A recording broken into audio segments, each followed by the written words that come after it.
আসসালামু আলাইকুম ওয়া রাহমাতুল্লাহি ওয়া বারাকাতুহু। ইন্নাল হামদালিল্লাহ ওয়াসসালাতু ওয়াসসালামু আলা রাসূলিহি মুহাম্মাদিন ওয়া আলিহি ওয়া আসহাবিহি ওয়া মা ওয়ালা। আম্মা বাদ। সম্মানিত দর্শক শ্রোতা মুসলিম ভাই ও বোনেরা, আমরা মহাগ্রন্থ আল কোরআনের তাফসীর বর্ণনা প্রসঙ্গ অনুষ্ঠানের আজকের 15তম পর্ব নিয়ে হাজির হয়েছি। আপনাদেরকে এই পর্বে স্বাগত জানাচ্ছি। তো যথারীতি আমরা পবিত্র কোরআন থেকে শুরু করি। সূরা বাকারার 3 নম্বর আয়াত। আউযু বিল্লাহি মিনাশ শাইতানির রাজীম। বিসমিল্লাহির রহমানির রহিম। আল্লাযীনা ইউমিনুনা বিল গায়বি ওয়া ইউকিমুনাস সালাতা ওয়া মিম্মা রাযাকনাহুম ইউনফিকুন। সাদাকাল্লাহুল আযীম। মহান আল্লাহ রব্বুল আলামিন ইরশাদ করেন, যারা অদৃশ্য বিষয়ে ঈমান আনে এবং যারা সালাত কায়েম করে এবং আমার প্রদত্ত জীবিকা থেকে ব্যয় করে, তারাই হলো মুত্তাকি। আমরা এখনও আল্লাযীনা ইউমিনুনা এই অংশের মধ্যে রয়েছি, যারা ঈমান আনে। ঈমানের বিভিন্ন দিক নিয়ে আমরা আলোচনা করছি। তো বিগত পর্বগুলোতে আমরা ঈমানের উপরে বিস্তারিত আলোচনা করেছি। ঈমানের হ্রাস বৃদ্ধি হয় কিনা, ঈমান এবং ইসলামের মধ্যে পার্থক্য, 3টি পর্ব গিয়েছে। আজকে যে পর্বটি শুরু করব তা হলো উসুলুল ঈমান বা ঈমানের মূলনীতি। আসল থেকে উসুল। আমরা যে আসল বলি বাংলাতে, এটা আরবি শব্দ, এর বহু বচন হচ্ছে উসুল, অর্থাৎ মূলনীতিসমূহ। ঈমানের মূলনীতিসমূহ। ঈমানের মূলনীতি হলো 3টি। 1 নম্বর হলো মা'রিফাতুর রব, অর্থাৎ রবের পরিচিতি, মহান রব্বুল আলামিনের পরিচিতি। 2 হলো মা'রিফাতুদ দ্বীন, অর্থাৎ দ্বীনের পরিচিতি, দ্বীন ইসলামের পরিচিতি অথবা দ্বীন ইসলাম সম্পর্কে জানা। 3 নম্বর হলো মা'রিফাতুন নবী সাল্লাল্লাহু আলাইহি ওয়াসাল্লাম, নবী করিম সাল্লাল্লাহু আলাইহি ওয়াসাল্লামের পরিচিতি বা নবী করিম সাল্লাল্লাহু আলাইহি ওয়াসাল্লামকে জানা। তাহলে 1 নম্বর হলো রবকে জানা, 2 নম্বর হলো দ্বীনকে জানা বা চেনা, 3 নম্বর হলো নবীকে জানা বা চেনা। এখন ঈমান হচ্ছে একজন মুমিনের বা একজন মুসলমানের সবচেয়ে মূল্যবান সম্পদ। ঈমান, জান্নাতে যেতে গেলেও ঈমান লাগবে, মুক্তি পেতে গেলে আমাদের ঈমান অবশ্যই প্রয়োজন।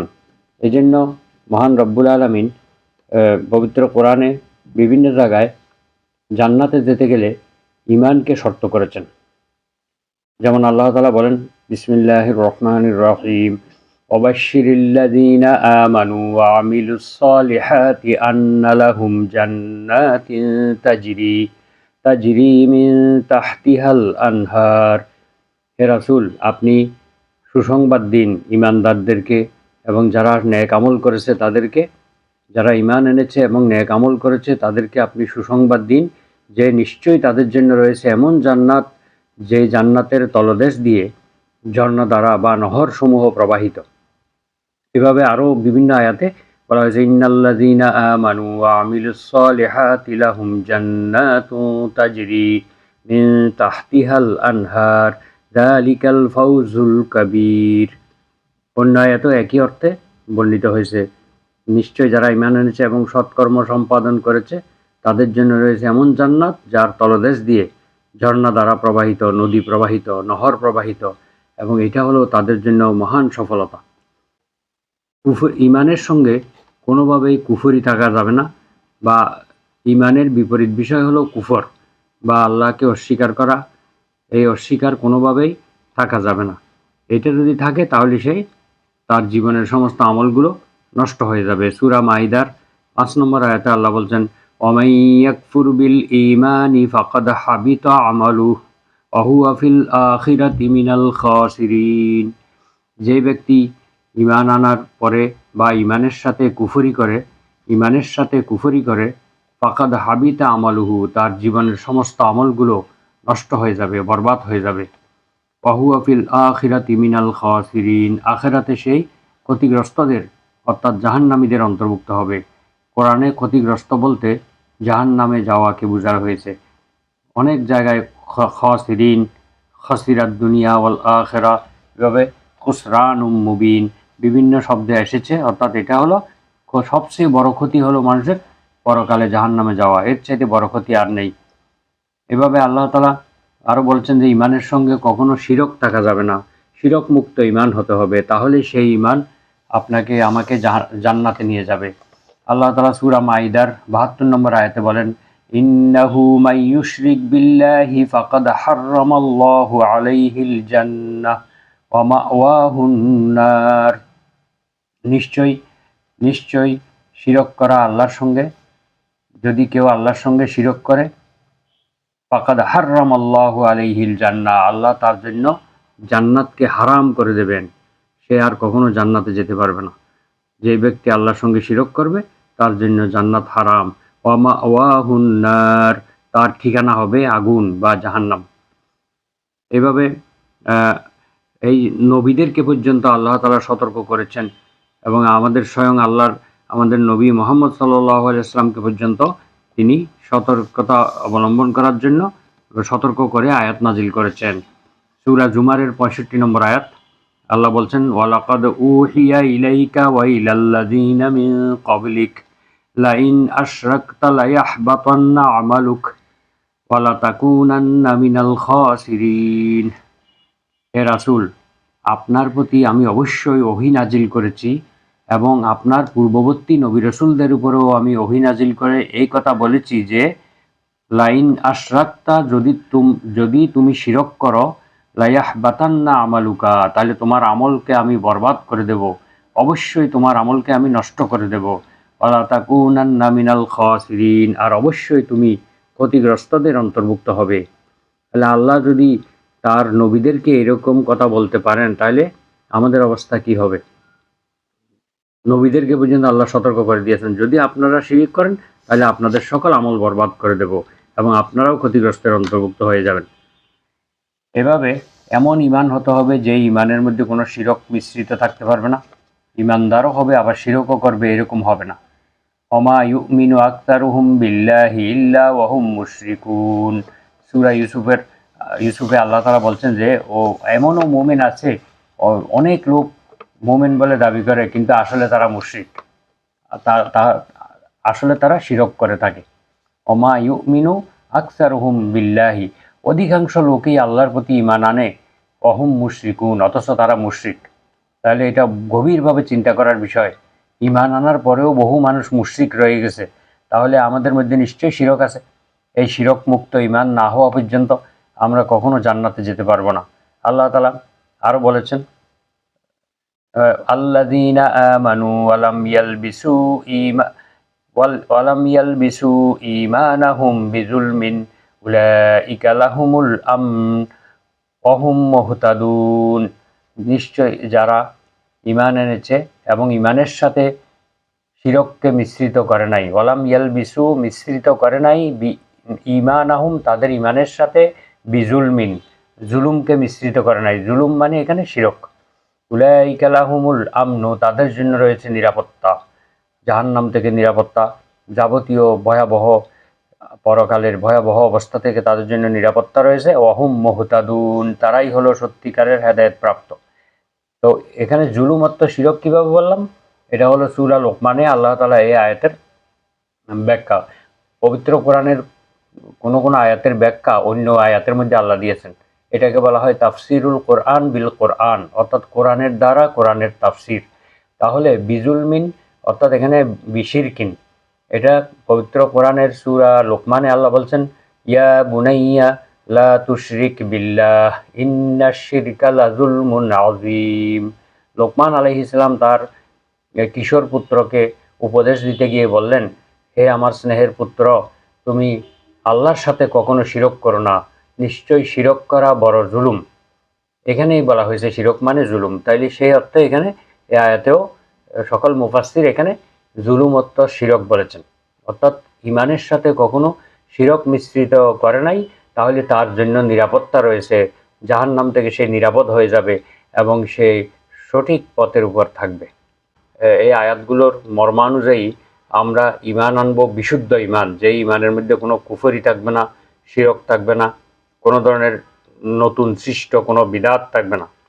বিদআত হলো যেই জিনিসগুলো আল্লাহ এবং আল্লাহর রাসূল করেননি বা করতে বলেননি, করার নির্দেশ দেননি, আল্লাহ রসুল কখনো করেননি, সেই সমস্ত বিষয়গুলো যদি নতুন করে আবিষ্কার করা হয় তাহলে তাকে বলা হয় বিদআত। ইমানের মধ্যেও বিদআত আছে, আমলের মধ্যেও বিদআত আছে। তাহলে ইমানকে শিরক, কুফর এবং বিদআত থেকে মুক্ত রাখতে হবে। আল্লাহ তাআলা এই ব্যাপারে হুঁশিয়ারি উচ্চারণ করেছেন, এবং যারা এইখানে নতুন কোনো কিছু আবিষ্কার করবে তাদের জন্য একটা হুঁশিয়ারি রয়েছে। বুখারী শরীফের এবং মুসলিম শরীফের বেশ কয়েকটি জায়গায় এই হাদিসটা এসেছে বিভিন্ন ভাষায়।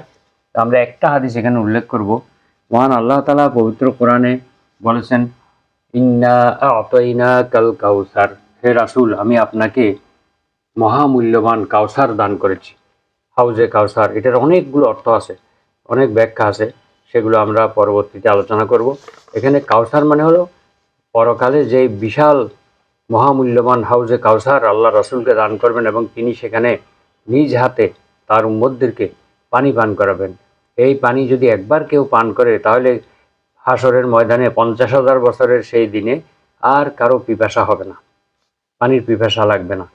তো সেদিন এমন একটি ঘটনা ঘটবে, যারা ইসলামে নতুন করে কোনো কিছু আবিষ্কার করেছে, আল্লাহ এবং আল্লাহ রসুল যা দিয়েছেন সেগুলোর বাইরে মন গড়া আরও কিছু আবিষ্কার করেছে, অপব্যাখ্যা দিয়ে, ভুল ব্যাখ্যা দিয়ে নতুন নতুন জিনিস আবিষ্কার করেছে, তাদের অবস্থা কি হবে।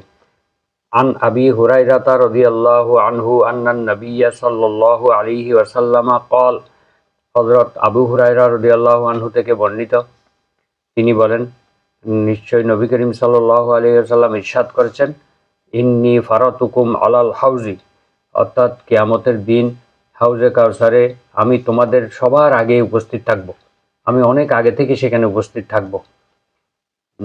ইয়ারিদু আলাইয়া নাসুন, আমার কাছে অনেকগুলো মানুষ সেখানে আসবে, আমার কাছে আগমন করবে। আরিফুহুম ওয়া ইয়ারিফুনানি, আমিও তাদেরকে চিনতে পারবো, তারাও আমাকে চিনতে পারবে।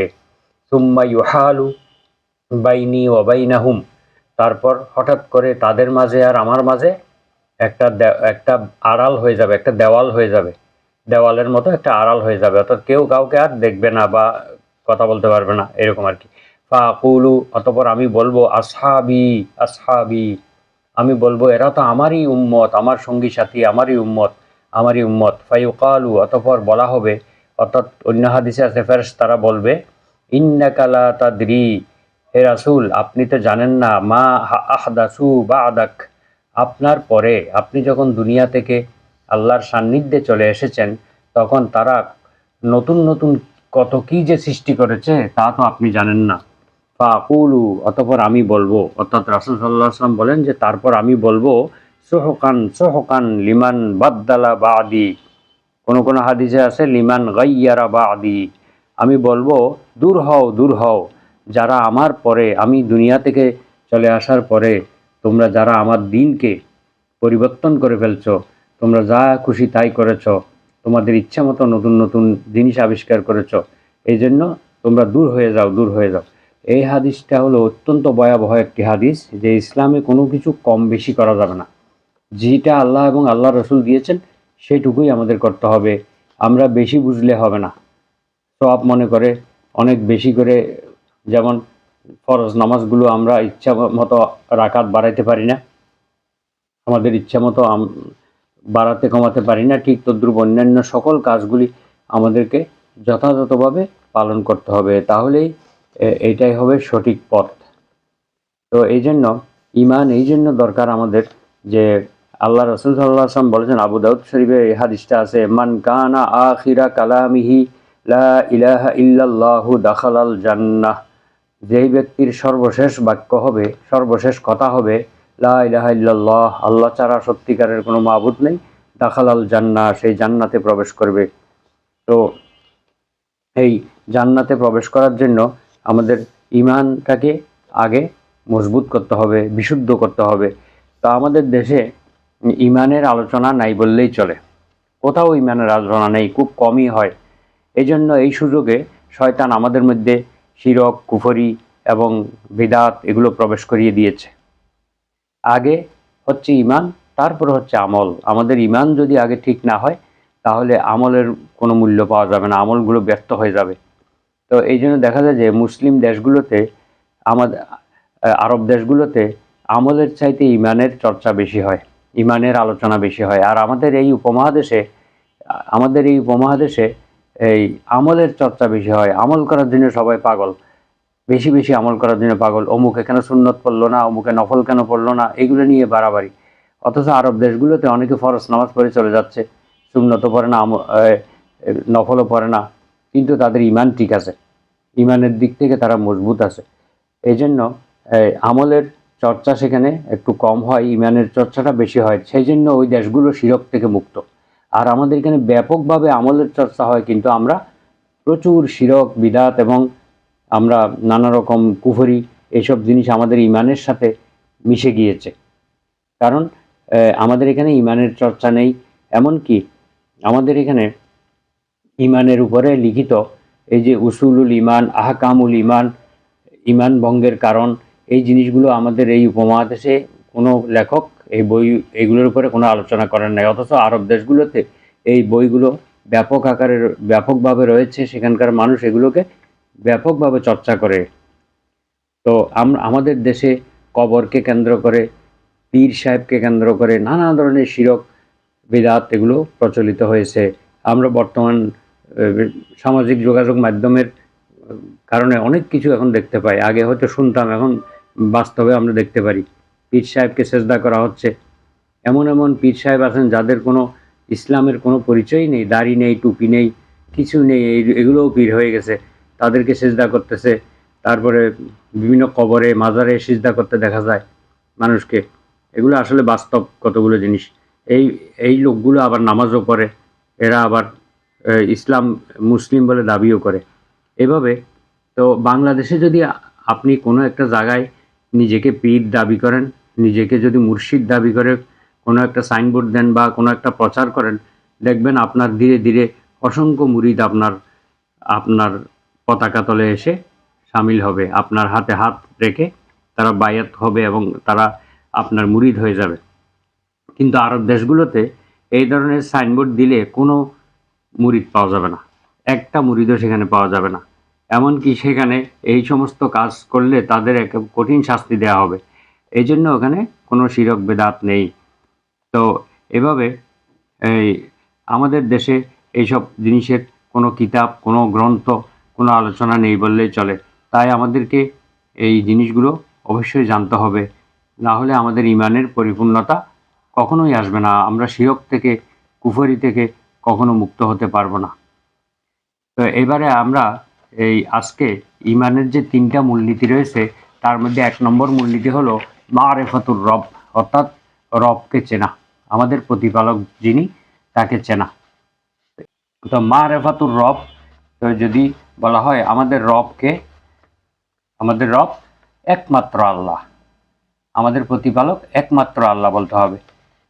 আরব দেশে কাফেরদেরকে যখন জিজ্ঞেস করা হতো যে তোমাদের রব কে, তারা বলতো আল্লাহ। তোমাদের রিজিকদাতা কে? আল্লাহ। তোমাদের জীবনদাতা কে? আল্লাহ। মৃত্যুদাতা কে? আল্লাহ।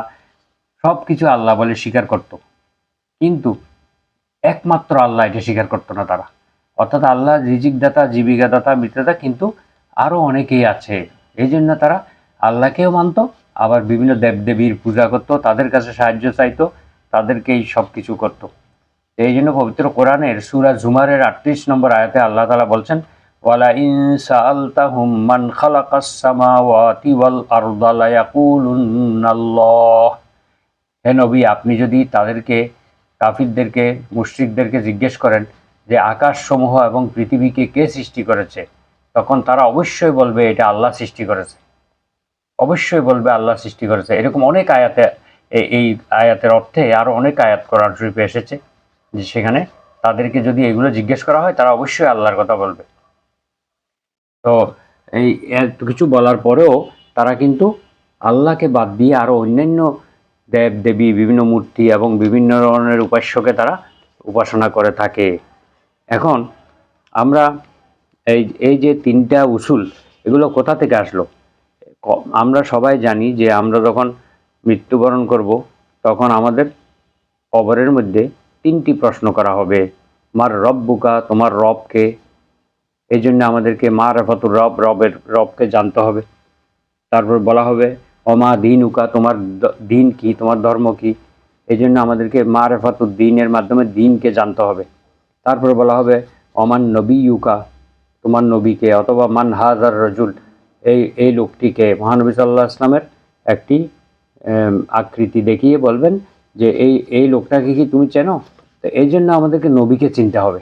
এখন আমরা রবকে চিনি নাই বলেই রবকে বাদ দিয়ে আমরা বিভিন্ন জায়গায় গিয়ে সাহায্য চাচ্ছি, অন্যান্য জিনিসের ইবাদত করতেছি, অন্যান্য জায়গায় সিজদা করতেছি। কারণ কি? আমরা রবকে চিনি নাই।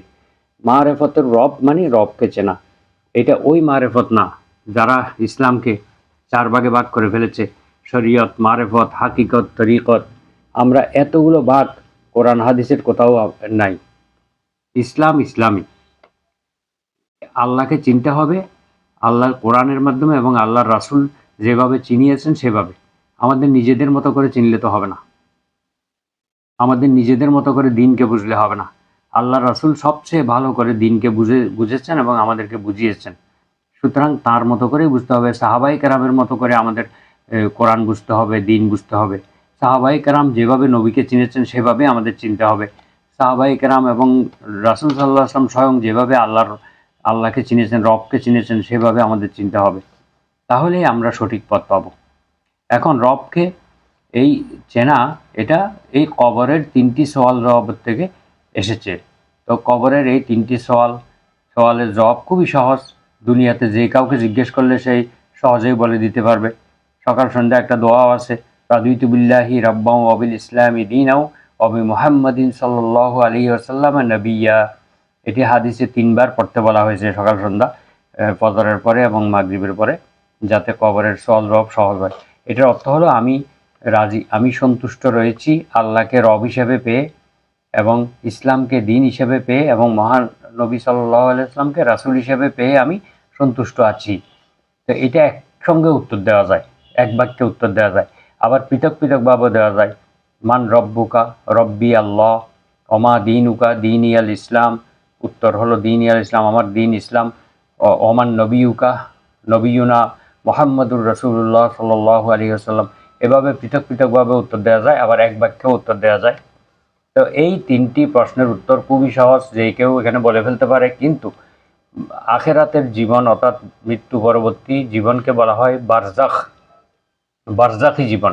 বারজাখ মানে হলো পর্দা, অর্থাৎ পর্দা দিয়ে ঘেরা জীবন। এই জীবনের কোনো খবর কেউ পায় না, কেউ দেখতে পায় না এবং শুনতেও পায় না। তো এই বারজাখী জীবনের ব্যাপারটা হলো দুনিয়ার জীবন থেকে সম্পূর্ণ ভিন্ন। এখানে বাস্তবতার সাথে যদি আপনার উত্তরের মিল না থাকে, তাহলে সেই উত্তর আপনি দিতে পারবেন না, আমিও দিতে পারবো না। আমরা যদি আমাদের জীবনে সত্যিকারভাবে আমাদের রবকে চিনে রবের সঠিক ইবাদত যদি না করে যাই, তাহলে সেখানে আমরা এই উত্তর দিতে পারবো না। এভাবে দিনকে যদি না বুঝে আমরা এখান থেকে চলে যাই, তাহলে দিন কি আমি এটা বলতে পারবো না। এভাবে আমরা যদি নবীকে না চিনি, নবীকে চিনে নবীর আদর্শ অনুযায়ী যদি জীবন গঠন না করি, অন্য কারো আদর্শ অনুযায়ী জীবন পরিচালনা করি, তাহলে সেখানে গিয়ে আমরা আমাদের নবী মুহাম্মদ সাল্লাল্লাহু আলাইহি ওয়াসাল্লাম এই কথাও বলতে পারবো না। তো এই জন্য এই 3টে জিনিস, উসুলুদ্দিন অর্থাৎ উসুলুল ঈমান, অর্থাৎ ঈমানের মূলনীতি, এই 3টা আমাদের জানতে হবে। আজকে আমরা শুধু মারিফাতুর রব বা রবের পরিচয় সম্পর্কে সংক্ষিপ্তভাবে তুলে ধরার চেষ্টা করছি। ওমা তৌফিক ইল্লা বিল্লাহ, আলাইহি তাওয়াক্কালতু ওয়া ইলাইহি উনীব। তো এখন যদি প্রশ্ন করা হয় যে আমরা আমাদের রবকে চিনব কিভাবে, রবকে চিনার 2টা উপায়। একটা হলো বি আয়াতিহি ওয়া মাখলুকাতিহি। একটা হলো আল্লাহ তাআলার কতগুলো নিদর্শন রয়েছে এই পৃথিবীতে, এই নিদর্শনগুলো দেখে আল্লাহকে চিনতে হবে। আর একটা হলো তার সৃষ্টি জগৎ দেখে, ও মাখলুকাতিহি, মাখলুক দেখে, আল্লাহর মাখলুক এবং আল্লাহর আয়াত। তো আয়াত হলো কি? যেমন আকাশ, জমিন, সূর্য, চন্দ্র, তারকা, সমুদ্র, এগুলো হচ্ছে আয়াত। আর সৃষ্টি জগৎ, এগুলো দেখে আমরা আল্লাহকে চিনতে পারবো। তো এখন আরব দেশের মুশরিকরা তাদের সৃষ্টিকর্তা, রিজিকদাতা, জীবনদাতা, মৃত্যুদাতা সবই আল্লাহকে মানত, কিন্তু একমাত্র আল্লাহ এটা মানত না। তাই আমরাও এখন থেকে সব কিছুতে একমাত্র শব্দ যোগ করব। আমরা আমাদের রবকে একমাত্র আল্লাহ, আমাদের সৃষ্টিকর্তাকে একমাত্র আল্লাহ, আমাদের জীবনদাতা মৃত্যুদাতাকে একমাত্র আল্লাহ, আমাদের রিজিকদাতাকে একমাত্র আল্লাহ। এভাবে আমরা আমরা কার ইবাদত করি? একমাত্র আল্লাহর। এইভাবে যদি বলি তাহলে এখানে মাঝখানে আর কোনো প্রকারের মাবুদ ঢুকতে পারে না। কিন্তু আরব দেশের লোকেরা আল্লাহকেই সবকিছু স্বীকার করতো, কিন্তু পাশাপাশি আবার তারা অন্যান্য দেবদেবীর উপাসনা করত, কারণ তারা একমাত্র আল্লাহকে মানতে পারে না।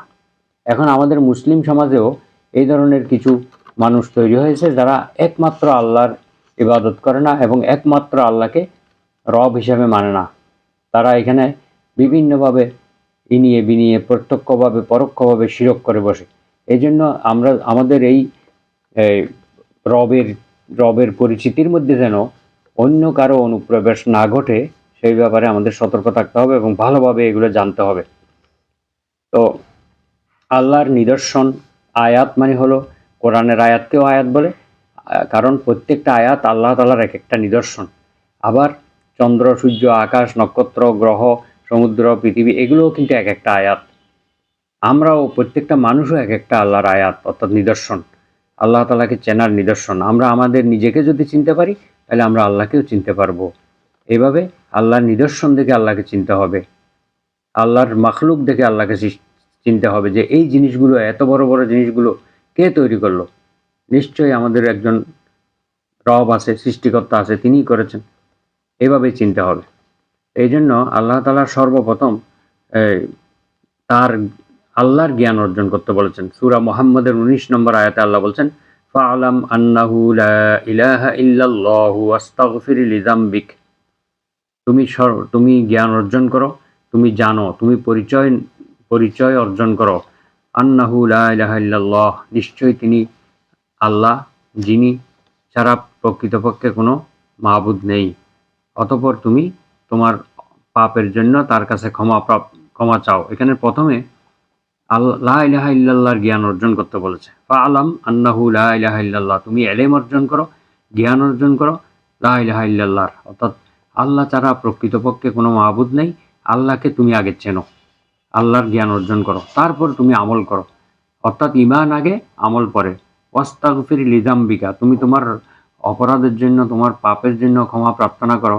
তো এটা হলো আমল, কিন্তু আগে আমাদেরকে ইলম অর্জন করতে হবে লা ইলাহা ইল্লাল্লাহর। মহান আল্লাহ রব্বুল আলামিনের পরিচয় আমাদেরকে জানতে হবে, তার উপরে জ্ঞান অর্জন করতে হবে। তো এই জ্ঞান অর্জন না করে যদি আমরা আমল করি তাহলে এই আমলের কোনো মূল্য থাকবে না। আল্লাহ তাআলার নিদর্শন থেকে আল্লাহর অস্তিত্ব প্রকাশ পায়। আল্লাহর যে অস্তিত্ব আছে এটা আমরা প্রমাণ পাই। আল্লাহর কার্যক্রম বিষয়ে জ্ঞান রাখা আমাদের ফরজ। আল্লাহ তাআলা কি কি কার্যক্রম করেন, আল্লাহ তাআলার গুণাবলী, এগুলো আমাদের জানা ফরজ। যে রবকে চিনতে পারবে সে একমাত্র সেই রবের ইবাদত করবে। যদি সে রবকে চিনতে না পারে তখন সে আরেক দিকে দৌড়াবে, অন্য কারো ইবাদত করার জন্য ছুটে যাবে। এটাই স্বাভাবিক। এই জন্য আমাদের রবের পরিচিতিটা আমাদেরকে ভালোভাবে আমাদের শিক্ষা ব্যবস্থায় দেয়া হয় না। এই জন্য রবের পরিচিতিটা আমাদের জানা দরকার। আল্লাহ তাআলা সর্বপ্রথম নির্দেশ দিয়েছেন আমাদেরকে তাওহীদের, একমাত্র তার ইবাদত করার এবং শিরক মুক্ত থাকার। তাওহীদের অর্থাৎ আল্লাহর একত্ববাদের ঘোষণা দিতে হবে এবং আমাদেরকে সেই একত্ববাদের ঈমানের মধ্যে শিরক থেকে মুক্ত রাখতে হবে। দ্বিতীয় হলো একমাত্র তারই কাছে ইবাদত করতে হবে, সব কিছু একমাত্র তার কাছেই চাইতে হবে, দোয়া করতে হবে তার কাছেই, অন্যের কাছে দোয়া চাইতে যাওয়া যাবে না। তো যারা তাকে চিনে না, যারা তাদের রবকে চিনে নাই, তারা অন্যের কাছে দোয়া চাইতে যায় বা অন্যের কাছে সাহায্য চাইতে যায়। এই জন্য আমাদেরকে মহান আল্লাহ তাআলার কাছে সবকিছু চাইতে হবে। আল্লাহ তাআলার পরিচয় পবিত্র কোরআনের প্রতিটি আয়াতেই কিন্তু আল্লাহর পরিচয় আছে। তো মূসা আলাইহিস সালামকে ফিরআউন জিজ্ঞেস করেছিল, ফামান রব্বুকুমা ইয়া মূসা, হে মূসা তোমাদের রব কে? মূসা আলাইহিস সালাম উত্তর দিয়েছিলেন, রব্বুনাল্লাযী আ'তা কুল্লা শাইইন খালকাহু সুম্মা হাদা, আমাদের রব হলো ওই রব যিনি সকল কিছু সঠিকভাবে সুন্দরভাবে যথাযথভাবে সৃষ্টি করেছেন এবং সবগুলোকে পথ দেখিয়েছেন, জীবন চলার পথ প্রদর্শন করেছেন। তিনি হচ্ছে আমাদের রব। আল্লাহর পরিচয় হচ্ছে তিনি সব কিছুকে সৃষ্টি করেছেন, সৃষ্টির প্রয়োজন পূর্ণ করেছেন এবং তার কোন সময় কি দরকার সব কিছু আল্লাহ দিয়ে দিয়েছেন। পৃথিবীতে এমন কোনো সাহায্যকারী নেই যে যিনি তার একজন অনুগত ব্যক্তিকে বা অনুগত একজন প্রাণীকে সব কিছু দিতে পারবে, এমন কেউ নেই। কিন্তু আল্লাহ তাআলা আমাদের সব কিছু দিয়েছেন, আমাদেরকে ছোট থেকে অসহায় অবস্থা থেকে বড় করেছেন, আবার ধীরে ধীরে আমাদেরকে বৃদ্ধ করবেন, আবার আমাদেরকে মাটিতে ফিরিয়ে নিয়ে যাবেন। এইভাবে এই ক্ষমতা কিন্তু আর কারো নেই। এইভাবে আয়াতুল কুরসিতে আল্লাহ নিজের পরিচয় দিয়েছেন। তারপরে সূরা ইখলাস হচ্ছে আল্লাহর একত্ববাদের একটি বিশাল পরিচয়। আল্লাহ যে এক, কুল হুয়াল্লাহু আহাদ, বলুন আল্লাহ, হে রাসূল আপনি বলে দিন যে আল্লাহ একক। আল্লাহ কিরকম এক? সংখ্যার দিক থেকে এক না, তার সাথে কোনো শরিক না থাকার দিক থেকে তিনি এক। আমরা যেমন 1 2 3 4 গুণি গণনা করি, এগুলো হচ্ছে সংখ্যা। আল্লাহ তাআলা কিন্তু সংখ্যার দিক থেকে এক না, তিনি হচ্ছেন তার সঙ্গে কোনো শরিক না থাকার দিক থেকে তিনি একক, এক। এইভাবে বিশ্বাস করতে হবে।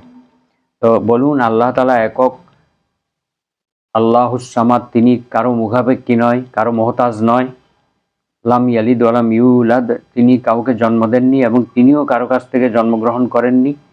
ওয়ালাম ইয়াকুল্লাহু কুফুয়ান আহাদ, তার সমকক্ষ আর কেউ নেই এই সৃষ্টি জগতে বা আকাশে জমিনে কোথাও তার সমকক্ষ আর কেউ নেই। এটা হচ্ছে তাওহীদের একটি চূড়ান্ত দলিল।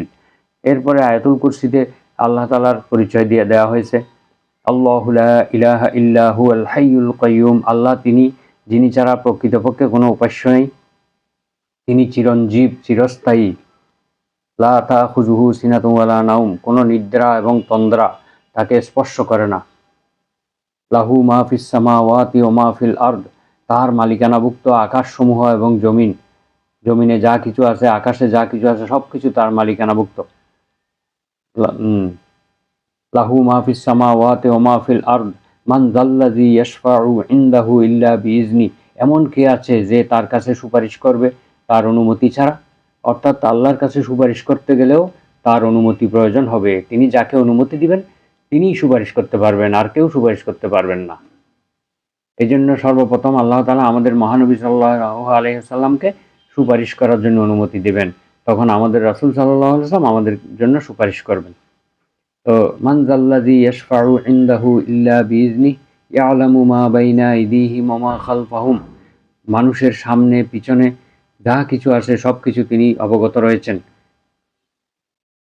ওয়ালা ইউহিতুনা বিশাইইম মিন ইলমিহি ইল্লা বিমা শাআ, আল্লাহ ইচ্ছা ব্যতীত আল্লাহর জ্ঞানের কোনো অংশ এই সৃষ্টি জগৎ আয়ত্ত করতে পারে না। আল্লাহ যতটুকু চান ততটুকুই মানুষকে জ্ঞান দান করেন, এর বাইরে কোনো জ্ঞান অর্জন করার ক্ষমতা কারো নেই। ওয়ালা ইউহিতুনা বিশাইইম মিন ইলমিহি ইল্লা বিমা শাআ ওয়াসিআ কুরসিয়ুহুস সামাওয়াতি ওয়াল আরদ ওয়ালা ইয়াউদুহু হিফযুহুমা ওয়া হুয়াল আলিয়্যুল আযীম, আল্লাহ তাআলার কুরসি বা আল্লাহর আসন আকাশ এবং পৃথিবী ব্যাপী বিস্তৃত। আর এই আকাশ এবং জমিনের রক্ষণাবেক্ষণ করতে গিয়ে আল্লাহ তাআলা কোনো ক্লান্ত হন না, তিনি কোনো অবসাদগ্রস্ত হন না, তার কোনো ধরনের ক্লান্তি তাকে স্পর্শ করে না। ওয়া হুয়াল আলিয়্যুল আযীম, তিনি মহান, তিনি অনেক উচ্চ, আজিম, তিনি অত্যন্ত মহান। তো এইখানেও আল্লাহ তাআলার পরিচয় দেওয়া হয়েছে। আরও বিভিন্ন আয়াতে আল্লাহ তাআলার অসংখ্য পরিচয় দেওয়া হয়েছে। আল্লাহ তাআলা আরও বলেন যে সূরা আনআমের 101 102 নম্বর আয়াতে, বাদিউস সামাওয়াতি ওয়াল আরদি আন্না ইয়াকুনু লাহু ওয়ালাদ, আল্লাহ তাআলা হচ্ছে তুলনাবিহীনভাবে তিনি সৃষ্টি করেছেন আকাশকে এবং জমিনকে। বাদিউন শব্দের অর্থ হচ্ছে আল্লাহর একটি গুণবাচক নাম, অর্থাৎ কোনো রকমের তুলনা ছাড়া সৃষ্টি। যেই আকাশের মতো জমিনের মতো আরেকটা জিনিস কিন্তু কেউ দেখাতে পারবে না যে অমুক জমিনের মতো করে আল্লাহ এই জমিন সৃষ্টি করেছেন, অমুক আকাশের মতো আল্লাহ আকাশ সৃষ্টি করেছেন, এইরকম না। আল্লাহ তাআলার গুলো সবগুলো হচ্ছে ইউনিক, অনন্য। বাদিউস সামাওয়াতি ওয়াল আরদ, অনন্যভাবে আল্লাহ আকাশ এবং জমিন সমূহ সৃষ্টি করেছেন। আন্না ইয়াকুনু লাহু ওয়ালাদ, কোথা থেকে আল্লাহ তাআলার সন্তান হবে? ওয়ালাম তাকুন লাহু সাহিবা, অথচ আল্লাহর কোনো স্ত্রী নেই। আল্লাহর কোনো স্ত্রী নেই, তার কোত্থেকে সন্তান হবে? নাউজুবিল্লাহ। খালাকা কুল্লা শাইইন ওয়া হুয়া বিকুল্লি শাইইন আলিম। তিনি সকল বস্তুকে সৃষ্টি করেছেন, তিনি সকল সৃষ্টি সম্পর্কে তিনি সবকিছু অবগত আছেন। যালিকুমুল্লাহু রাব্বুকুম লা ইলাহা ইল্লাহু খালিকু কুল্লি শাইইন ফা'বুদুহু ওয়া হুয়া আলা কুল্লি শাইইন ওয়াকিল। আল্লাহ তাআলা এই কথা বলে তিনি বলছেন যে তার কোথা থেকে সন্তান হবে, তার তো স্ত্রী নেই, তিনি সব কিছু সৃষ্টি করেছেন, সমস্ত সৃষ্টি সম্পর্কে অবগত রয়েছেন। একথা বলার পর আল্লাহ বলতেছেন যালিকুমুল্লাহু রাব্বুকুম, তিনিই তো তোমাদের রব। এই যে যার কোনো সন্তান নেই, যার কোনো স্ত্রী নেই, যিনি সমস্ত সৃষ্টি করেছেন, তিনিই তোমাদের রব। যালিকুমুল্লাহু রাব্বুকুম, এই তো তোমাদের রব। লা ইলাহা ইল্লা হুয়া, তিনি ছাড়া প্রকৃত কোনো মাবুদ নেই। খালিকু কুল্লি শাইইন, তিনি সকল কিছুর সৃষ্টিকর্তা। ফা'বুদুহু, একমাত্র তারই ইবাদত করো। ওয়া হুয়া আলা কুল্লি শাইইন ওয়াকিল, তিনি সকল বস্তু সম্পর্কে, সকল বস্তুর অভিভাবক, তিনি সব কিছুর নির্ধারক। তাহলে একমাত্র তারই ইবাদত করতে বলা হয়েছে এবং এইগুলো হচ্ছে আল্লাহ তাআলাকে চেনার উপায়। আকাশ জমিন এগুলোর প্রতি দৃষ্টিপাত করলে, সকল সৃষ্টির প্রতি দৃষ্টিপাত করলে আল্লাহকে চেনা যাবে। আল্লাহ তাআলা আরো বলেছেন লা তুদরিকুহুল আবসার ওয়া হুয়া ইউদরিকুল আবসার। আল্লাহ কেমন? তিনি কোনো দৃষ্টি আল্লাহকে আয়ত্ত করতে পারে না। আল্লাহ তাআলা সকল দৃষ্টিকে আয়ত্ত করে রেখেছেন। অর্থাৎ সকল চোখওয়ালা যত প্রাণী আছে সবগুলিকে আল্লাহ তাআলা দেখতে পান এবং সবগুলিকে তিনি আয়ত্ত করে রেখেছেন। কিন্তু আল্লাহ তাআলার দৃষ্টিকে, কোনো দৃষ্টি আল্লাহ তাআলাকে আয়ত্ত করতে পারে না, আল্লাহকে দেখতে পারে না। তো এইভাবে মুসা আলাইহিস সালাম বলেছিলেন রব্বি আরিনি, হে আল্লাহ আপনি আমাকে দেখা দিন, আপনাকে আমি দেখতে চাই। তখন আল্লাহ বললেন লান তারানি, হে মুসা তুমি কখনো আমাকে দেখতে পাবে না। তাহলে দুনিয়ার চর্মচক্ষু দিয়ে আল্লাহকে দেখা যাবে না, কিন্তু আল্লাহকে অনুভব করা যায়। তিনি যে সৃষ্টিকর্তা সেটা আমাদের তার সৃষ্টি এবং তার নিদর্শন সমূহ দেখলে আমরা বুঝতে পারি। আল্লাহ তাআলার কার্যক্ষমতা হচ্ছে ফাআলুল লিমা ইউরিদ, তিনি যা ইচ্ছা তা করতে পারেন, তাকে কারো কাছে জবাব দিতে হয় না, তিনি যা ইচ্ছা তা করতে পারেন। ইয়াগফিরু লিমান ইয়াশা ওয়া ইউআযযিবু মান ইয়াশা, তিনি যাকে খুশি তাকে শাস্তি দিতে পারেন, যাকে ইচ্ছা তাকে ক্ষমা করে দিতে পারেন। এইরকম ক্ষমতা আল্লাহ তাআলা। সূরা মাইদার ৭২ নম্বর আয়াতে বলেছেন ইন্নাহু মান ইউশরিক বিল্লাহি ফাকাদ হাররামাল্লাহু আলাইহিল জান্নাহ ফাকাদ হাররামাল্লাহু আলাইহিল জান্নাহ, নিশ্চয় যে ব্যক্তি আল্লাহর সঙ্গে শিরক করবে আল্লাহ তার জন্য জান্নাতকে হারাম করে দেবেন। তো আমরা এইভাবে অসংখ্য নিদর্শন পবিত্র কোরআনে খুঁজে পাই, যার মাধ্যমে আমরা আল্লাহকে চিনতে পারি। সূরা বাকারার ১৬৪ নম্বর আয়াতে আল্লাহ বলেছেন ইন্না ফি খালকিস সামাওয়াতি ওয়াল আরদি ওয়াখতিলাফিল লাইলি ওয়ান নাহারি ওয়াল ফুলকিল্লাতি তাজরি ফিল বাহরি বিমা ইয়ানফাউন নাস। আল্লাহ তাআলা বলছেন নিশ্চয়ই আকাশসমূহ এবং পৃথিবীর সৃষ্টির মধ্যে এবং দিন এবং রাত্রির পরিবর্তনে, দিনের পর রাত আসে, রাতের পর দিন আসে, এটাও কিন্তু আল্লাহর একটি নিদর্শন। ওয়ান নাহারি ওয়াল ফুলকিল্লাতি তাজরি ফিল বাহারি, সমুদ্রের মধ্যে বিশাল বিশাল জলযান লক্ষ লক্ষ টন পণ্য নিয়ে যে সেগুলো যে চলাফেরা করে, এর মধ্যে আল্লাহকে চেনার জন্য নিদর্শন রয়েছে। এই জাহাজগুলোতে বিমা ইয়ানফাউন নাস, মানুষের উপকারী পণ্য সামগ্রী নিয়ে এই জাহাজগুলো এক দেশ থেকে আরেক দেশ সমুদ্রের বুক চিরে চলাচল করে। আল্লাহ চাইলে এগুলো মুহূর্তের মধ্যে ডুবিয়ে দিতে পারেন, কিন্তু তিনি এগুলো পরিচালনা করেন। ওয়ামা আনজালাল্লাহু মিনাস সামাই মিন মাইন, আল্লাহ তাআলা আকাশ থেকে পানি বর্ষণ করেন। ফাহিয়া বিহিল আরদা বাদা মাউতিহা, পৃথিবী একদম মৃতপ্রায় হয়ে যাওয়ার পরে আল্লাহ এই পানি দ্বারা, বৃষ্টির পানি দ্বারা পৃথিবীকে আবার জীবন্ত করেন। অর্থাৎ পৃথিবীর বুক থেকে গাছপালা লতা পাতা এগুলো উৎপন্ন হয়, খাদ্যদ্রব্য উৎপন্ন হয়। তারপরে বলা হচ্ছে ওয়াবাসসা ফিহা মিন কুল্লি দাব্বাতিন, এবং পৃথিবীর বুকে অসংখ্য প্রাণীদেরকে আল্লাহ ছড়িয়ে ছিটিয়ে দিয়েছেন। কত রকমের প্রাণী, কত রকমের পোকামাকড়, কত রকমের জীবজন্তু, এগুলো অগণিত। অনেকে বলে 18,000 মাখলুকাত, এটা কোথায় পেয়েছে আমি জানি না। 18,000 মাখলুকাত এটা কোনো হাদিসে বা কোরআনে কোথাও নেই। আল্লাহ তাআলার সৃষ্টি অসংখ্য, এগুলো কোনো গণনা করে শেষ করা যাবে না।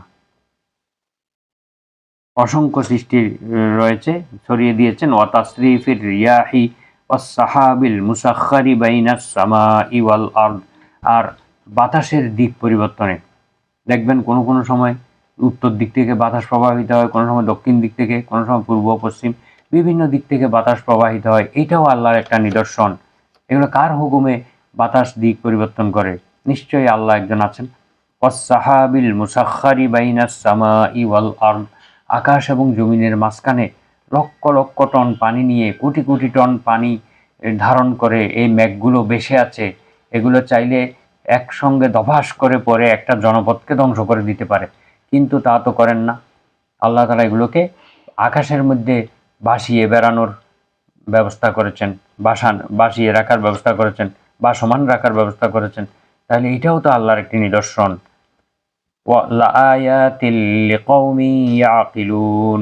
এইগুলোর মধ্যে জ্ঞানবান লোকদের, বিবেকবান মানুষের জন্য অসংখ্য নিদর্শন রয়েছে। এই যে আয়াতের মধ্যে আল্লাহ যে জিনিসগুলো বলেছেন, এই জিনিসগুলোর ভিতরে বিবেকবান মানুষের জন্য অসংখ্য নিদর্শন রয়েছে। তারা এগুলো দেখেই আল্লাহকে চিনতে পারে, আল্লাহর কাছে মাথা নত করে দেয়, আল্লাহর কাছে তারা আনুগত্য স্বীকার করে। সূরা রুমের 20, 21, 22, 23 নম্বর আয়াতে আল্লাহ আরো অসংখ্য তার আয়াতের কথা, নিদর্শনের কথা বলেছেন। অমিন আয়াতিহি আন খালাকাকুম মিন তুরাবিন সুম্মা ইযা আনতুম বাশারুন তানতাশিরুন। আল্লাহ তাআলার নিদর্শন সমূহের মধ্যে এটাও একটা নিদর্শন যে তিনি তোমাদেরকে মাটি থেকে সৃষ্টি করেছেন এবং তোমরা আজ মানুষ হিসেবে পৃথিবীতে ছড়িয়ে পড়েছ। অসংখ্য মানুষ পৃথিবীতে ছড়িয়ে পড়েছে, তারা কিন্তু মাটি থেকে সৃষ্টি। এভাবে এটাও কিন্তু একটা আল্লাহর নিদর্শন। এই যে কোটি কোটি পৃথিবীতে বর্তমানে 700-800 কোটি মানুষ আজকে ঘুরে বেড়াচ্ছে, এটাও আল্লাহর একটি নিদর্শন। অমিন আয়াতিহি আন খালাকালাকুম মিন আনফুসিকুম আজওয়াজান লিতাসকুনু ইলাইহা ওয়া জাআলা বাইনাকুম মাওয়াদ্দাতাও ওয়া রাহমাহ। তার আয়াত, তার নিদর্শন সমূহের মধ্যে এটাও একটি নিদর্শন যে তোমাদের থেকে তিনি তোমাদের জোড়াকে তৈরি করেছেন, তোমাদের স্ত্রীদেরকে তৈরি করেছেন, সৃষ্টি করেছেন। লিতাসকুনু ইলাইহা, যাতে তোমরা তাদের কাছে প্রশান্তি লাভ করতে পারো। আর তোমাদের মধ্যে তিনি ভালোবাসা এবং রহমত, পরস্পরের প্রতি দয়া সৃষ্টি করে দিয়েছেন। এই মহব্বত এবং দয়া এটি একেবারে বার্ধক্যকাল পর্যন্ত থাকে। না হলে মানুষের প্রয়োজন হলো শুধু স্ত্রী, যদি শুধুমাত্র জৈবিক চাহিদা মেটানোর জন্য যদি স্ত্রী গ্রহণ করে থাকে, তাহলে সেটা তার যৌবনকাল শেষ হওয়ার সাথে সাথেই কিন্তু এটা শেষ হয়ে যেত। কিন্তু দেখা যায় যে যৌবনকালে একজন স্বামী স্ত্রীর মধ্যে যেই ভালোবাসা এবং যেই পারস্পরিক যেই মহব্বত বা দয়া ছিল, বার্ধক্য অবস্থায় সেটা আরো বহুগুণে বৃদ্ধি পায়। এটা অনেক দেখেছি, আমি নিজেও দেখেছি, অনেক বৃদ্ধি পায়। তখন কিন্তু এরা একে অপরকে ছাড়া থাকতে পারে না। কারণ কি, তারা একে অপরের উপর নির্ভরশীল হয়ে পড়ে। বৃদ্ধ ব্যক্তির দুঃখ কষ্ট এগুলো তার বৃদ্ধা ছাড়া, তার স্ত্রী, বৃদ্ধা স্ত্রী ছাড়া আর কেউ বোঝে না। আবার বৃদ্ধা স্ত্রীর দুঃখ কষ্টগুলো বৃদ্ধ স্বামী ছাড়া কেউ বোঝে না। অর্থাৎ একে অপরের উপরে নির্ভরশীল হয়ে পড়ে, একে অপরকে না দেখলে তখন থাকতে পারে না। এই আল্লাহ তাআলা বলছেন যে আমি তাদের মধ্যে পারস্পরিক ভালোবাসা এবং দয়াকে বৃদ্ধি করে দিয়েছি, যেটা মৃত্যুর আগ পর্যন্ত থাকে, কেউ কাউকে ছেড়ে যায় না। তাদের কিন্তু প্রয়োজন নেই, জৈবিক চাহিদা মেটানোর কোনো দরকার নেই, তারপরেও কিন্তু তারা তাদের মধ্যে এই বন্ধনটা অটুট থাকে। এটা আল্লাহর একটা বিরাট নিদর্শন। অমিন আয়াতিহি খালকুস সামাওয়াতি ওয়াল আরদি ওয়াখতিলাফু আলসিনাতিকুম ওয়া আলওয়ানিকুম। আল্লাহর আরেকটি নিদর্শন হলো যে তিনি আকাশ এবং পৃথিবীর সৃষ্টি। আকাশ এবং পৃথিবীর সৃষ্টির ব্যাপারে আমরা কি কখনো চিন্তা করে দেখেছি? এটা কিভাবে আল্লাহ সৃষ্টি করলেন? কুটিবিহীনভাবে বিশাল আকাশকে তিনি রেখে দিয়েছেন। এই বিশাল পৃথিবীতে অসংখ্য প্রাণী, অসংখ্য গাছপালা, পাহাড় সৃষ্টি করেছেন। এগুলো আমরা আল্লাহ তাআলার বড় বড় নিদর্শন। তারপর বলছেন তিনি ওয়াখতিলাফু আলসিনাতিকুম, তোমাদের ভাষার বৈচিত্র্য, এবং আলওয়ানিকুম, তোমাদের রঙের বৈচিত্র্য। বিভিন্ন কালারের মানুষ, কেউ সাদা, কেউ কালো, কেউ কেউ লাল, কেউ ফর্সা, কেউ শ্যামলা। এই যে বিভিন্ন কালারের মানুষ এবং বিভিন্ন ভাষায় মানুষগুলো কথা বলতেছে। পৃথিবীতে বর্তমানে 3000-এর উপরে ভাষা রয়েছে। এই ভাষায় মানুষ কথা বলতেছে। এগুলোও আল্লাহর একটি নিদর্শন। এই ভাষা আল্লাহ সৃষ্টি করেছেন, এই বিভিন্ন রঙের মানুষ আল্লাহ সৃষ্টি করেছেন। এগুলো হচ্ছে আল্লাহর এক একটি নিদর্শন। যারা আল্লাহকে বিশ্বাস করে তারা এগুলি নিয়ে চিন্তা করে এবং তাদের ঈমান আরো মজবুত হয়। এভাবে আল্লাহ সূরা রুমের ২৩ নম্বর আয়াতে বলেন, ওয়ামিন আয়াতিহি মানামুকুম বিল্লাইলি ওয়ান নাহার। আল্লাহর নিদর্শন সমূহের মধ্যে এটাও নিদর্শন যে তোমাদের নিদ্রা, তোমরা যে রাতের বেলা এবং দিনের বেলা নিদ্রা মগ্ন হও, এটাও একটা আল্লাহর নিদর্শন। ওয়াবিতাগাউকুম মিন ফাদলি, এবং দিনের বেলা তোমরা যে আল্লাহ তাআলার অনুগ্রহ তালাশ করো, অর্থাৎ তোমরা ব্যবসা বাণিজ্য চাকরি বাকরির মাধ্যমে তোমরা যে রিজিক তালাশ করো, এটাও আল্লাহর একটা নিদর্শন। বিভিন্ন রকমের মানুষ বিভিন্ন কাজে ছুটছে, জীবিকা অর্জন করে বাড়ি ফিরতেছে, এটাও আল্লাহ তাআলার একটি নিদর্শন। আল্লাহ তাআলা সবাইকে যার যার কাজের মাধ্যমে জীবিকার ব্যবস্থা করে দিচ্ছেন। তো দিন এবং রাতে আমরা যে ঘুমাই, আমাদের ঘুমটাও কিন্তু আল্লাহর একটা নিদর্শন। একজন সুস্থ সবল মানুষ একেবারে মৃত মানুষের মতো ঘুমিয়ে আছে, আবার ঘুম থেকে জাগ্রত হয়ে আবার সে কাজকর্ম করতেছে, এটাও কিন্তু একটা আল্লাহর নিদর্শন। তারপরে সূরা জাসিয়ার ৩ নম্বর আয়াতে আল্লাহ বলছেন, ইন্না ফিস সামাওয়াতি ওয়াল আরদি লাআয়াতিল লিল মুমিনিন। নিশ্চয় আকাশসমূহ এবং পৃথিবীর মধ্যে অসংখ্য নিদর্শন রয়েছে ঈমানদারদের জন্য, ঈমানকে মজবুত করার জন্য অসংখ্য নিদর্শন রয়েছে। তখন এই রবকে যখন আমরা চিনব, তাহলে আমাদের কাজ হলো এখন এই রবের একমাত্র রবের ইবাদত করা, তাওহীদুল ইবাদা, অর্থাৎ ইবাদতকে একমাত্র আল্লাহর জন্য নির্দিষ্ট করা, এই ইবাদতে আর কাউকে ভাগ না দেওয়া, আল্লাহর ইবাদতের মতো করে অন্য কাউকে সম্মান প্রদর্শন না করা,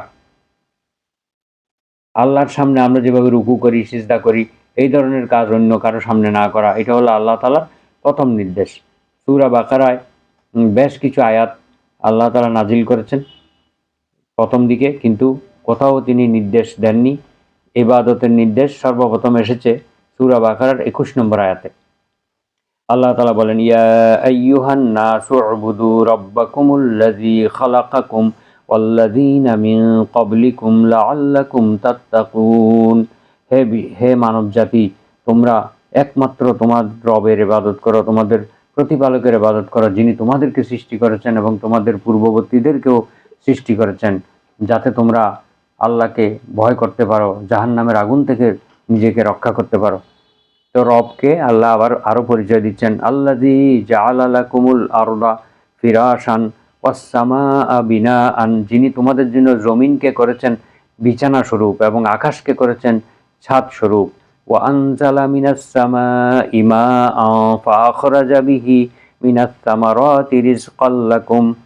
এবং তিনি আকাশ থেকে পানি বর্ষণ করেন এবং সেই পানি দ্বারা জমিন থেকে তোমাদের জন্য রিজিক স্বরূপ বিভিন্ন ফল ফলাদি উৎপন্ন করেন। ফালা তাজআলু লিল্লাহি আনদাদান ওয়া আনতুম তা'লামুন। অতঃপর তোমরা আল্লাহর সঙ্গে কাউকে শরীক করবে না জেনে শুনে। এই হলো নিষেধাজ্ঞা। প্রথম আদেশ হলো একমাত্র আল্লাহর ইবাদত করা, আর দ্বিতীয় আদেশ হলো আল্লাহর সঙ্গে শিরক না করা। তাহলে আমাদের এই একমাত্র ইবাদত করতে হবে আল্লাহর, এবং সে আল্লাহর সঙ্গে কাউকে শরীক করা যাবে না। তো এই মানুষের ইবাদতের মধ্যে অন্যতম ইবাদত হলো দোয়া করা। দোয়া হচ্ছে আল্লাহর কাছে চাওয়া। সব কিছু আমরা আল্লাহর কাছে চাইব, আমাদের যা কিছু দরকার সব কিছু আল্লাহ তাআলার কাছে চাইব, অন্য কারো কাছে চাইব না। হ্যাঁ, আমাদের টাকা পয়সা দরকার, আল্লাহর কাছে চাইব। আমাদের রোগ মুক্তি দরকার, আল্লাহর কাছে চাইব। আমাদের সন্তান দরকার, আল্লাহর কাছে চাইব। অন্য কারো কাছে যদি চাই, যেই জিনিসগুলো আল্লাহ ছাড়া অন্য কেউ দিতে পারে না, সেই জিনিসগুলো যদি আমরা অন্য কারো কাছে চাই, তাহলে এটাই হলো শিরক। যেমন আল্লাহ তাআলা বিপদ আপদ থেকে মুক্তি দিতে পারে একমাত্র আল্লাহ, আর কেউ দিতে পারে না। এখন বিপদ মুক্তির জন্য আমি যদি আরেকজন কারো কাছে চাই, তাহলে সেটা শিরক হয়ে যাবে। এভাবে আল্লাহ যদি কারো কল্যাণ চান, তার এই কল্যাণ থেকে কেউ তাকে ফিরাতে পারবে না। এই যে হচ্ছে ঈমান। আল্লাহ তাআলা বলছেন, ওয়া ইয়ামসাসকাল্লাহু বিদুররিন ফালা কাশিফা লাহু ইল্লা হুয়া। তোমাকে যদি আল্লাহ তাআলা কোনো অকল্যাণ স্পর্শ করাতে চান, আবার তিনি ছাড়া তোমার এই অকল্যাণ কেউ দূর করে দিতে পারবে না। এরপরে আরেক আয়াতে আল্লাহ বলছেন ওয়াই ইউরিদিকা বিখাইরিন ফালা রাদ্দা লিফাদলি।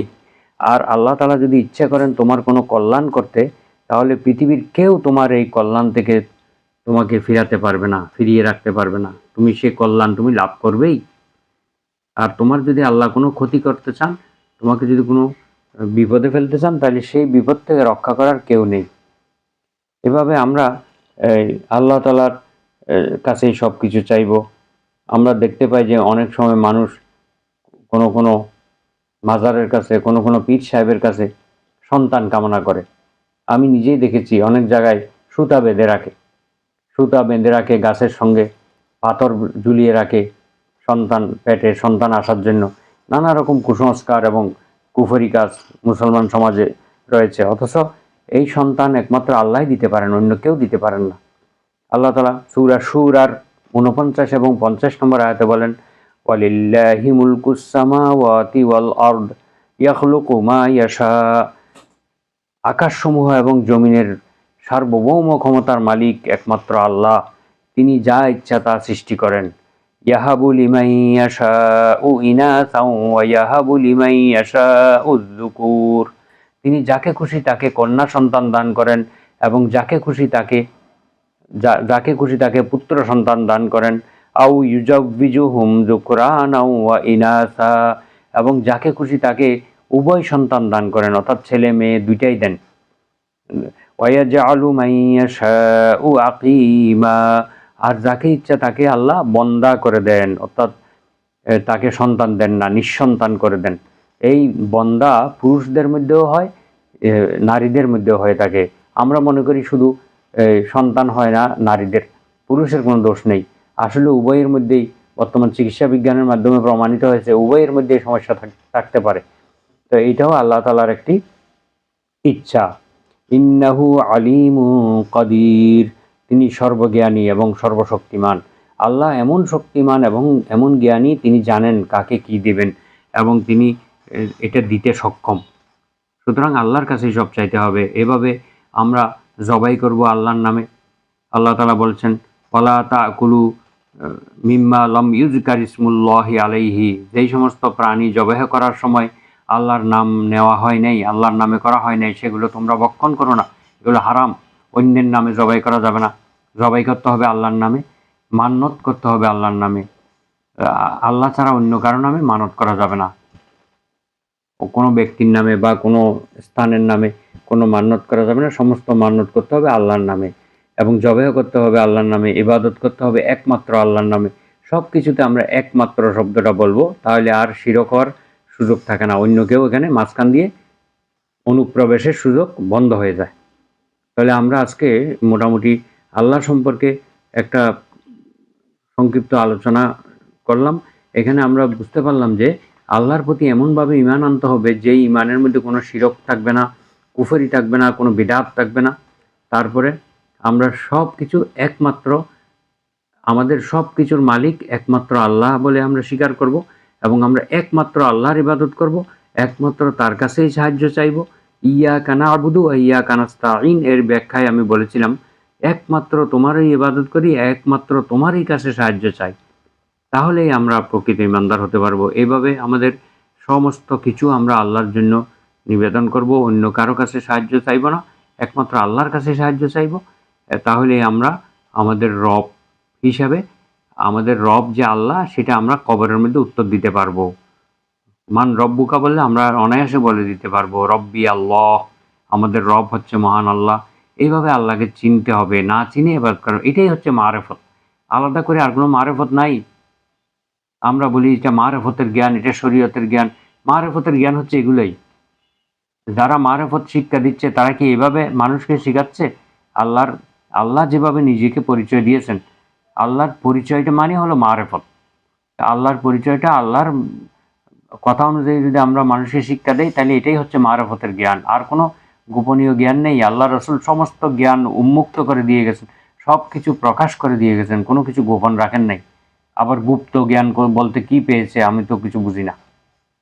গুপ্ত জ্ঞান বলতে কোনো কিছু নেই, সমস্ত জ্ঞানই প্রকাশ্য, সব কিছু স্পষ্ট করে দিয়ে দিয়েছেন। কোরআনে, হাদিসে এবং বিভিন্ন কিতাবের মধ্যে সব কিছু উল্লেখ রয়েছে। সুতরাং গুপ্ত জ্ঞান বলতে কোনো কিছু নেই, প্রকাশ্যভাবেই সব কিছু আমাদের জানতে হবে। আল্লাহকে এইভাবেই চিনতে হবে যেভাবে তিনি কোরআনে বলেছেন, যেভাবে আল্লাহ রাসূল চিনেছেন, যেভাবে সাহাবায়ে কেরামরা চিনেছেন, সেভাবে আমরা আল্লাহকে চিনব এবং তার ইবাদত করব। তো আজকে এখানেই শেষ করছি আজকের পর্ব।